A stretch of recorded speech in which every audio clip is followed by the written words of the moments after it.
പുണ്യക്കാരെ ഇവിടെ പെരുന്നാക്കുള്ള പടക്കം തന്നെ വാങ്ങിയില്ല. അപ്പൊ ഇതിന് വിഷുവിനുള്ള പടക്കം വാങ്ങി പൊട്ടിച്ചു തുടങ്ങിയോ? എവിടുന്നാണ് ഇപ്പൊ ഈ പൊട്ടിച്ചത്?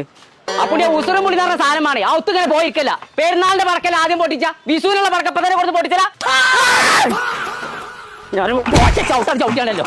ഞാൻ പൊട്ടി കഴിഞ്ഞില്ലാന്നാണോ വിചാരിച്ചത്? എന്ന് വെച്ച് പടക്കം പൊട്ടിച്ചാൽ ഇന്നെ വിളിച്ചാലോ? എവിടുന്നായിരിക്കും പെട്ടെന്ന് ഒരു ധൈര്യം കിട്ടിയത്?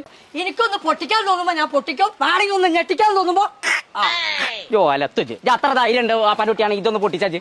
ഇതിന്റെ രണ്ട് ഭാഗം ഇങ്ങനെ നിൽക്കണോണ്ട് ഇതിന്റെ ശുക്രൻ ചെരിഞ്ഞിരിക്കുക. അപ്പൊ ഈ സമയത്ത് പൊട്ടിക്കാൻ പാടില്ല. നോമിനൽ ഇത് പൊട്ടിച്ചാൻ പേടിയുള്ളൂ. നോമ്പിരിച്ചത് പൊട്ടിച്ചാൻ പേടില്ല. അത് അങ്ങനെയാണ് ഇതിന്റെ ധൈര്യം ഉണ്ടെങ്കിൽ പൊട്ടിക്കുക. വാ കാണിച്ചു തരാം. ഒരു 3 കിലോമീറ്ററിന്റെ പാറ ഒരു ഒറ്റ വെടിക്കണ അമർത്തിയ മനസ്സിനാ ഞാൻ. പിന്നെ ഈ അടക്ക കിട്ടിയ ഈ സാധനം പറഞ്ഞു വരുമ്പോ വലിയ ഗുണ്ടാണത്.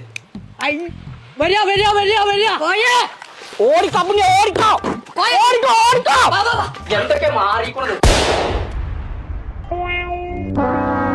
എന്ത് തേങ്ങയ്ക്കാ താൻ എന്റെ കക്കൂസിന്റെ ഉള്ളില് കയറിയേ? ചെറുതായിട്ടൊന്ന് പാളി. എന്തായി? വാ കാണിച്ചു തരാം.